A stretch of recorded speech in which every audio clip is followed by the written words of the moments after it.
Hello everyone and welcome back to our channel. In today's video, I'm going to show you how to make face slim in Snapseed. If you're new to Snapseed and you don't know how to make your face slim, I'm going to show you an easy hack to do it. So without any further ado, let's get into it. At first, open the Snapseed app on your phone. Now click on the plus button to add the photo that you want to edit. Now click on Tools at the bottom menu. From here, select the Head Pose option. Now in the Head Pose section, you can see two options. Select this one and you will be able to see three options: pupil size, smile and focal length. Now since we want to make our face slim, we'll choose focal length that will mimic camera's focal length effect.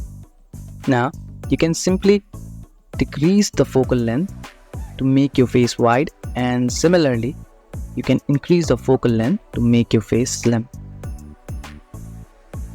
As you can see, the face of the subject looks slim now, and once you're happy with the photo, click here to save changes. And just like that, we made the face slim in Snapseed. If you found this video helpful, don't forget to give this video a thumbs up and subscribe to our channel for more tutorials like this.